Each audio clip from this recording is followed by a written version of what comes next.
राधे राधे, जय श्री कृष्ण। संक्षिप्त गरुड़ पुराण अध्याय 112 राजा द्वारा सेवक के लिए अपनाई जाने योग्य भित्त्य नीति का निरूपण। श्री सूत जी ने कहा, उत्तम, मध्यम और अधम भेदों ने भित्तियों के 3 प्रकार जानना चाहिए। अतः उनकी योग्यता के अनुसार ही उन्हें विभिन्न कार्यों में लगाना चाहिए। सर्वप्रथम भित्तियों की परीक्षा विधि को कहा जा रहा है। साथ ही जिस भित्तियों का जो गुण है उसका भी वर्णन किया जा रहा है।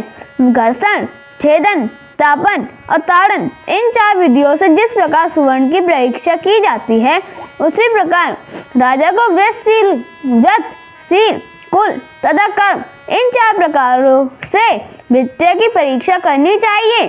कुल, शील तथा सद्गुणों से संपन्न, सत्य, धर्मपरायण, रूपवान तथा प्रसन्नचित्त मनुष्य को कोषाध्यक्ष के पद पर नियुक्त करना चाहिए।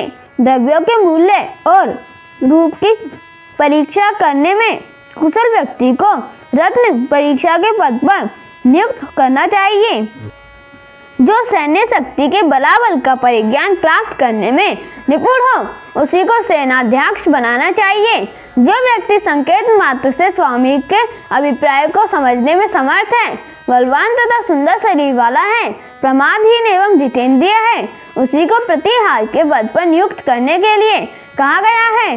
जो मेधावी, वाक्पटु, विद्वान, सत्यवादी, जितेंद्रिय और सभी शास्त्रों की सम्यक आलोचना करने वाला हो, वही सज्जन व्यक्ति लेखक के पद का अधिकारी है। जो बुद्धिमान, विवेकशील, दूसरे का चित्त परिज्ञाता, सूर तथा यथोक्तवादी है, उसे दूत के पद पर नियुक्त करना चाहिए।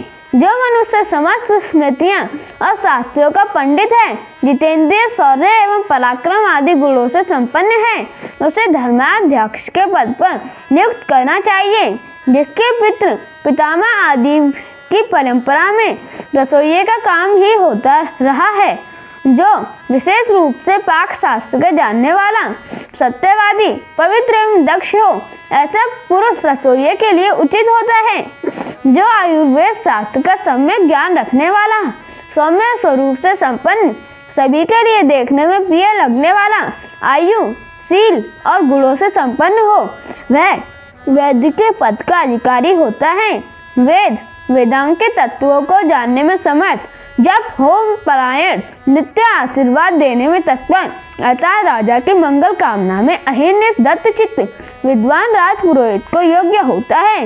यदि लेखक, पाठक, गणक, प्रतिरोधक, प्रतिहार आदि पदाधिकारी कार्य करने में आलस्य करते हो, तो राजा सदैव उनको कस उस कार्य से पृथक कर दे जो 2 प्रकार की बात करता है। उद्वेग कर वाणी बोलता है, क्रूर कर्मा है तथा अत्यंत दारुण है। ऐसे दुष्ट व्यक्ति और सबका मुख ये मात्र दूसरे के अपकार के लिए ही होते हैं। विद्या से सुशोभित होने पर भी दुर्जन व्यक्ति का परित्याग कर देना चाहिए। मणि से अलंकृत सर क्या भयंकर नहीं होता? अकारण क्रोध करने वाले दुष्ट से किस व्यक्ति को भय नहीं रहता? अर्थात ऐसे दुष्ट से सभी भयभीत रहते हैं, क्योंकि ना भयंकर नागराज का विष तथा दुष्ट का कुत्सित वचन दूसरे के लिए असहनीय होता ही है। राजा को अपने समान धन वैभव से संपन्न, पौरुष और ज्ञान में समकक्ष एवं अपने रहस्य को जानने वाले और उद्योगशील भित्त्य को पूर्ण रूप से निष्प्रभावी बना देना चाहिए। अन्यथा राजा निश्चित ही अपने राज्य से भ्रष्ट हो जाता है, क्योंकि ऐसा भित्त्य राजा का अपहारक ही होता है। आरंभ में जो भित्त्य सूरता दिखाई, मधुर और धीम वाक्य बोले, जितेंद्रिय के रूप में स्वयं को प्रदर्शित करें और साथ ही पराक्रमशीलता भी प्रदर्शित करें, पर बाद में इसके विपरीत आचरण करें, ऐसे भित्त्य हितौषी नहीं होते। आलस्य रहित, अच्छी तरह से संतुष्ट, अनिद्रा रोग से रहित, सदा सजग रहने वाले, सुख दुख में स्थिर मति वाले तथा धैर्य संपन्न भित्त्य जगत में दुर्लभ है। क्षमा से रहित, सत्यविहीन, क्रूर बुद्धि, निंदक, अहंकारी, कपटी, सठ, लोभी, पौरुषहीन और भयभीत होने वाला भृत्य राजाओं के लिए त्याज्य है। ऐसे व्यक्ति को किसी भी राज्य कार्य में नियुक्त नहीं करना चाहिए। राजा को 2 किले में संधान किए जाने योग्य अस्त्र तथा विविध प्रकार के शास्त्रों के अच्छी प्रकार से संग्रह करना चाहिए। ऐसा करने से राजा शत्रु को पराजित कर सकता है। परिस्थिति के अनुसार संधि की अनिवार्यता होने पर राजा को शत्रु के साथ 6 मास अथवा 1 वर्ष पर्यंत संधि करनी चाहिए। उसके बाद अपनी संचित सामर्थ्य को देखते हुए शत्रु को पराजित करना चाहिए। जो राजा राज्य कार्य में मूर्ख व्यक्ति को नियोजित करता है, उस राज्य को अपयश, धन विनाश तथा नरक भोग ये 3 प्राप्त होते हैं।